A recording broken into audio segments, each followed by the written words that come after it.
A paz do Senhor. Hoje nós vamos trazer uma breve reflexão sobre casamento, sobre família. E será se Jesus se importa com o relacionamento, com o casamento, com a família? Nós vamos ver isso hoje na palavra de Deus. Vamos abrir nossas Bíblias em João, capítulo de número 2, a partir do versículo 1. 3 dias depois, houve um casamento em Caná da Galileia. Estava ali a mãe de Jesus. Jesus também e seus discípulos foram convidados para o casamento. Acabando o vinho, a mãe de Jesus disse-lhe: Não tem mais vinho. Jesus respondeu-lhe: Mulher, que tenho eu contigo? Ainda não é chegada a minha hora. Então a sua mãe disse aos serventes: Fazei tudo quanto ele vos disser.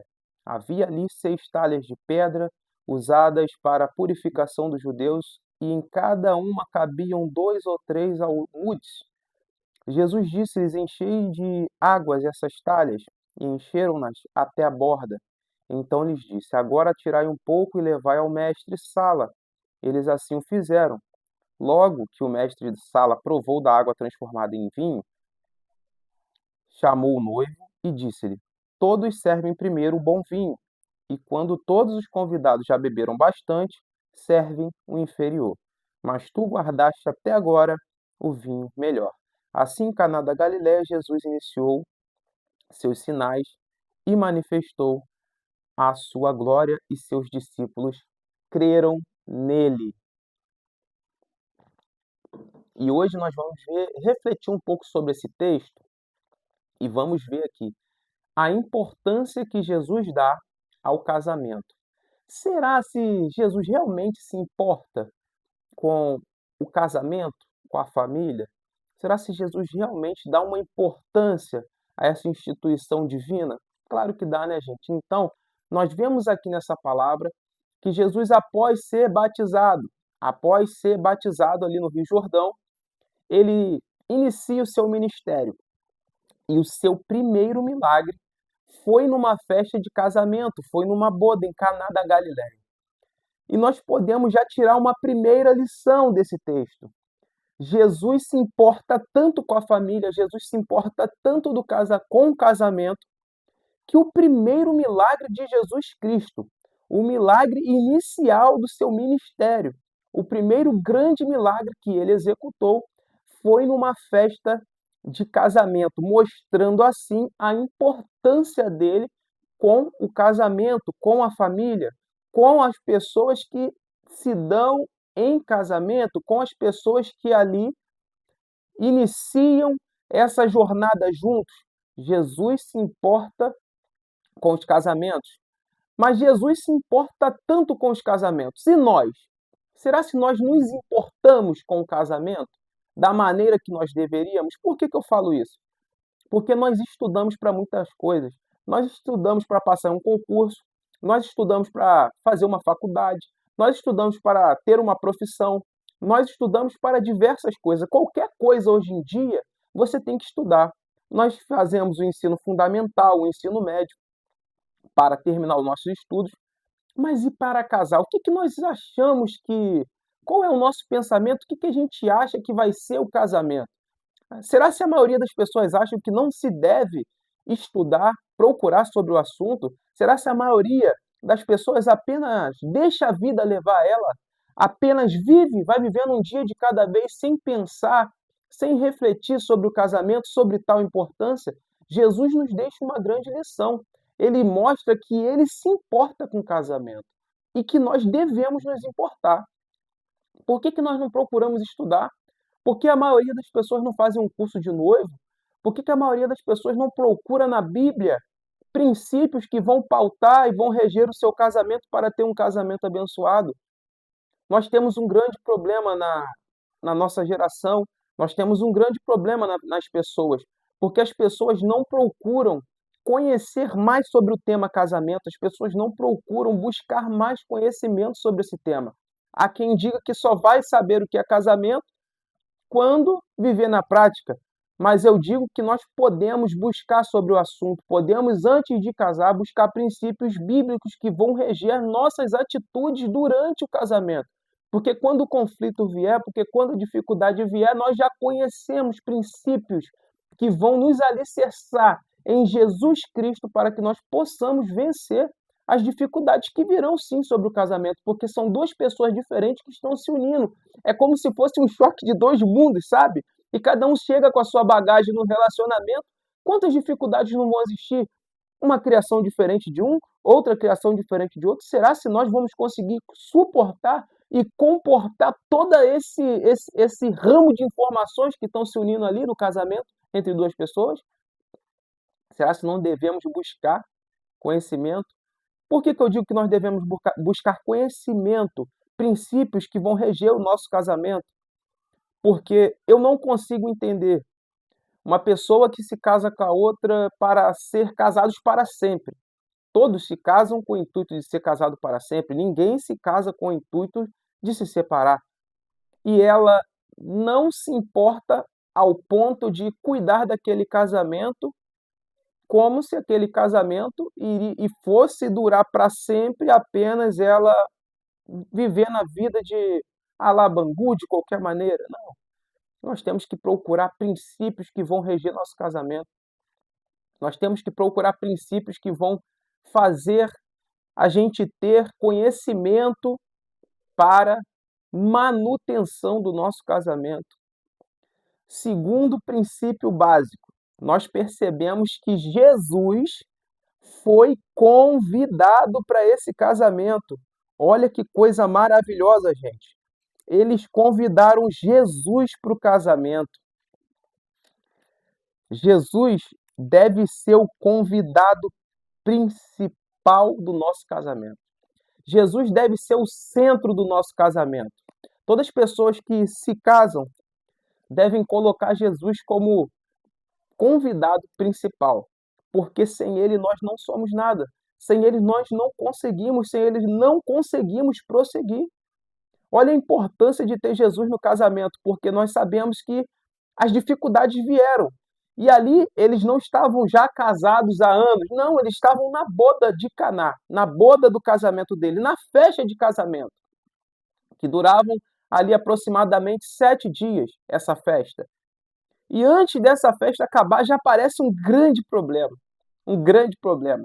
Era sinal de vergonha para aquela família, para aquele casal, que o vinho acabasse antes da festa. Era um desrespeito com todos os convidados, era um problema muito grande. Eles estavam iniciando o casamento diante de um problema grandiosíssimo. Mas tinha um convidado ao qual eles convidaram, que não chega de penetra no casamento de ninguém. Ele aguarda você o convidar para estar no seu casamento. Jesus não chega de penetra. A palavra vai dizer que ele bate a porta e a gente tem que abrir a porta para ele. Jesus não entra de penetra no casamento de ninguém. Jesus não mete a colher no casamento de ninguém. Ele tem que ser convidado. Se você quer uma mudança para o seu casamento, você deve convidar Jesus para o teu casamento, porque ele não vai chegar de penetra no seu casamento. Então, antes mesmo de acabar a festa, ele já tinha um problemão para resolver.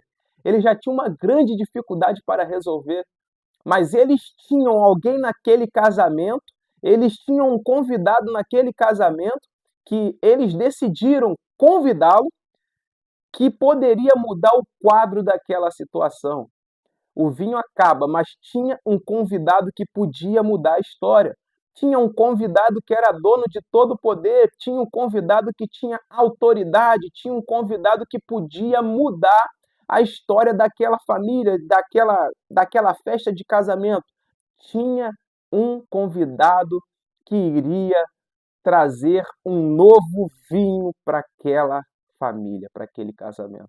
Então, convide Jesus para o seu casamento, convide ele para participar da tua história, convide ele para participar da sua casa, convide ele para participar da sua família. Porque quando as tribulações chegarem, elas vão chegar, porque a presença de Jesus no casamento não significa que as dificuldades não vão vir. A presença de Jesus no casamento não significa que o vinho não vai acabar. A presença de Jesus no casamento não significa que sua família não irá passar por turbulências. A presença de Jesus no casamento significa que se você convidou ele para estar no seu casamento, na tua família e na tua história, ele vai agir no momento certo, em prol de você e do seu esposo e da sua família. A presença de Jesus no casamento é a garantia de que temos alguém forte, de alguém dono de todo o poder, que pode nos ajudar nos piores e nos mais difíceis momentos de nossa vida. Terceira lição: ele sabe o momento certo de agir. Acompanhe comigo.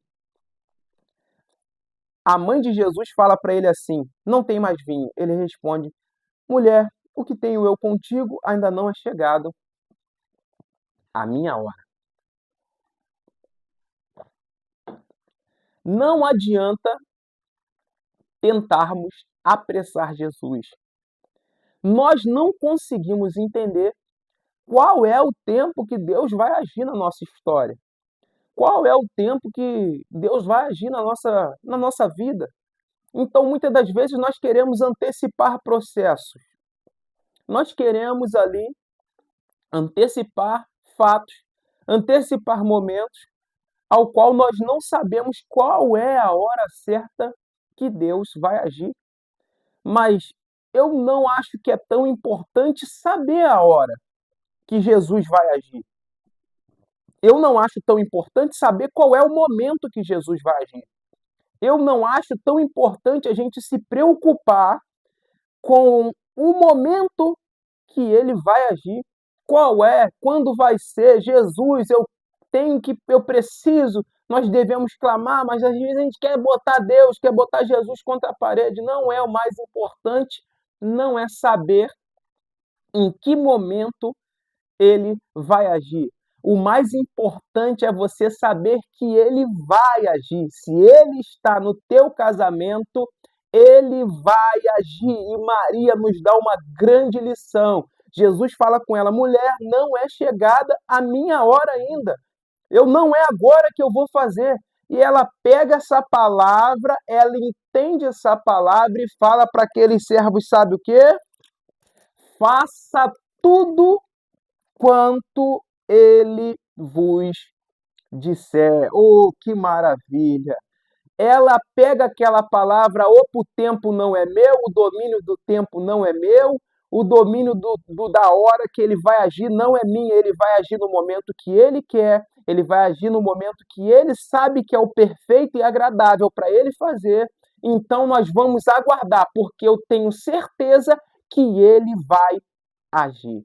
E quando Jesus está no nosso casamento, está na nossa família, no nosso relacionamento, nós temos a plena certeza e convicção que nós não sabemos qual é o tempo, nós não temos noção de qual é a hora, mas nós temos a plena convicção e fé que ele vai agir no momento certo em prol do nosso casamento, em prol da nossa família. E isso é o mais importante. Quarta lição: Maria, ela leva o problema para a pessoa certa. Olha que maravilhoso. Ela leva o problema para a pessoa que tinha a capacidade de resolver o problema. Porque Jesus era o único naquela festa que conseguiria resolver aquele problema. Maria parecia íntima daquele casal, porque a gente vê que ela estava ali e Jesus foi convidado.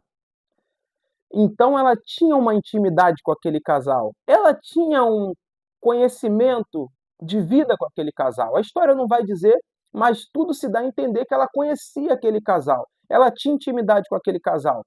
Então Maria leva o problema para a pessoa que tinha condições de resolver aquele problema. Maria leva o problema para a pessoa certa no momento certo. Maria leva o problema para a pessoa que tinha condições de resolver o problema. Quem está caminhando contigo tem levado o problema para a pessoa certa? Porque se fosse outra pessoa naquele momento, ia fazer um alarde naquela festa, ia tocar uma sirene, um alarme, todas as pessoas iriam saber que acabou o vinho e aqueles noivos iriam ficar ali envergonhados perante todos os convidados, porque acabou o vinho, acabou, a festa estava prejudicada, o casamento deles estava começando com uma grande vergonha, mas Maria não. Maria não toca um alarme e leva para todo mundo o problema que estava acontecendo. Maria não leva esse problema para os noivos, Maria não leva esse problema para atribular a cabeça dos noivos, não, Maria leva o problema para Jesus. Quem está com você no seu dia a dia, dentro da sua casa, faz manchete da tua vida, da vida da tua esposa, da vida da tua família? Ou leva o problema que conhece para Jesus, para aquele que tem possibilidades plenas de resolver o problema? É muito perigoso as pessoas que estão nos rodeando a nossa família, para que essas pessoas estão comentando sobre as coisas que acontecem no nosso casamento. Levem o problema para para a pessoa que sabe, que você sabe. Levem o problema para a pessoa que você sabe que tem a capacidade de resolver o problema, a capacidade de mudar a tua história, de mudar o quadro do teu casamento, da tua família. Leve o seu problema para Jesus, porque Ele tem todo o poder para mudar a tua história. Somente Ele tinha esse poder.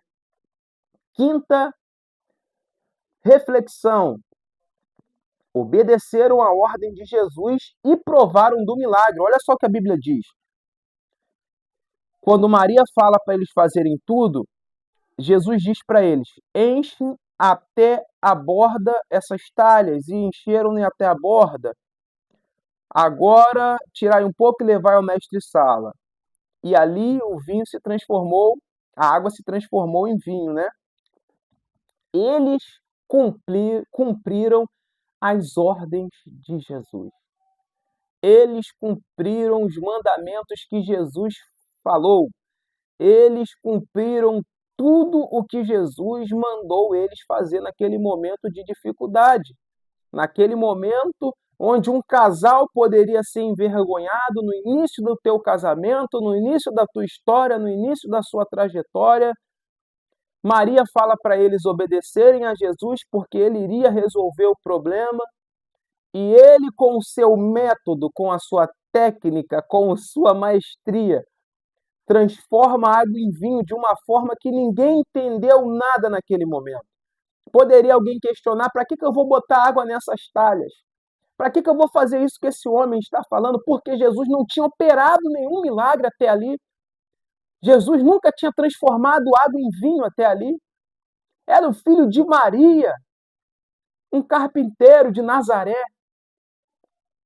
Mas eles creram na palavra de Jesus.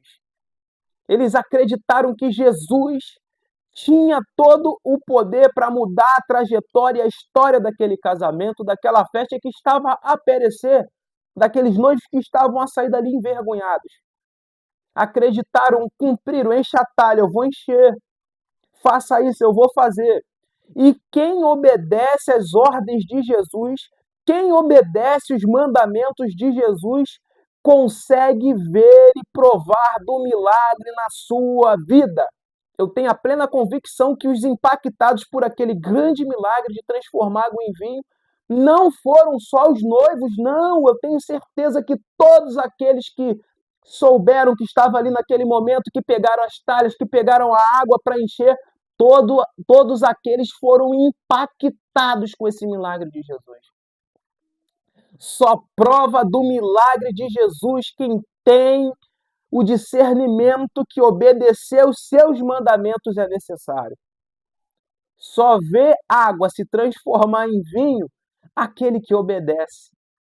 Então nós temos que obedecer Jesus, porque mediante a nossa obediência nós vamos provar do milagre que Ele tem para nós.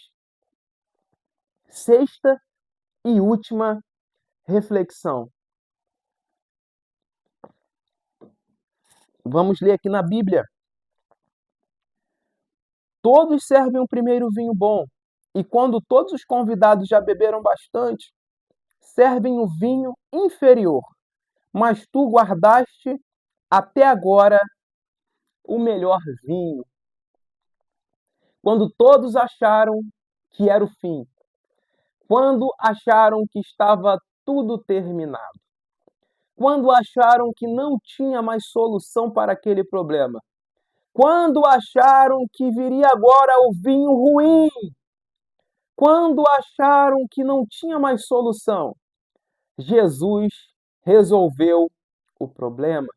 Jesus trouxe o melhor vinho para o pior momento. Jesus trouxe o melhor vinho para o pior momento. Jesus trouxe uma mudança no momento de dificuldade. No momento em que eles mais precisavam, Jesus fez o milagre. Quando a alegria de um relacionamento se acaba, porque o vinho simbolizava a alegria. O vinho simbolizava a alegria naquela época. E o vinho hoje simboliza a alegria para o nosso relacionamento, a alegria do nosso relacionamento. Quando a gente percebe que acaba o vinho, era como se estivesse acabando a alegria daquele relacionamento, simbolicamente falando. E quando acaba a alegria de um relacionamento? E quando acaba a alegria de uma família? E quando acaba a alegria de uma casa, de um pai de família, de uma esposa? E quando chega esse momento em que o vinho falta? A quem recorrer se não temos Jesus na nossa festa? Se não temos Jesus na nossa casa, no nosso casamento? A quem vamos recorrer? Está aí a importância de ter Jesus no nosso casamento, de ter Jesus na nossa casa, de ter Jesus na nossa família. A quem iremos recorrer quando o vinho acabar? E você percebe que o vinho deles acabou cedo, acabou ainda na festa. Tem gente que vive o primeiro ano de casado e o vinho não acaba, vive o segundo e o vinho não acaba, terceiro, quarto, quinto, sexto, chega no 10º ano de casamento, o vinho acaba. E eles viviam de uma maneira em qual Jesus, se a pessoa viver de uma maneira que Jesus não está no seu casamento, o que fazer 10 anos depois para recuperar essa alegria? Será se Jesus não tiver na tua casa, no teu casamento, vai ter vinho bom para você nesse momento de crise? Vai ter um vinho novo para a tua família? Vai ter alegria de novo no teu casamento se Jesus não estiver nele? Fica a reflexão nas nossas vidas. Para que Jesus dê um vinho novo para a gente, ele precisa estar na nossa festa. Ele precisa estar na nossa casa. Ele precisa estar na nossa família. Mas ele não vai chegar de penetra na nossa festa. Não, não, não. Ele espera que você o convide. Ele espera que você o chame para entrar na sua casa, o chame para estar na sua festa. Porque no momento que o vinho acabar, no momento que a dificuldade chegar na tua vida, no momento que a dificuldade chegar na tua família, no momento em que vocês acharem que não tem mais jeito para uma situação, existirá alguém que está na sua casa, na sua família, na sua festa. E pode passar 1, 2, 3, 4, 5, 10 anos. Se Jesus estiver na sua casa, a solução da falta de vinho estará ali. Quando chegar o momento certo, ele transformará a água em vinho e mudará a história da sua família. Vai ter alegria de novo nessa casa, nesse casamento, com esses filhos, com esse cônjuge. Mas para isso ele precisa estar na tua casa. Para isso ele precisa estar na tua família. Para isso ele precisa ser convidado. Então que nós hoje possamos refletir sobre isso. E que possamos convidar Jesus para estar na nossa casa, na nossa família, no nosso casamento. Porque Jesus está na nossa casa, no nosso casamento, na nossa família, não nos dá a certeza de que as provas não virão, não nos dá a certeza de que as dificuldades não virão. Nos dá a garantia, a certeza que no momento certo ele vai agir.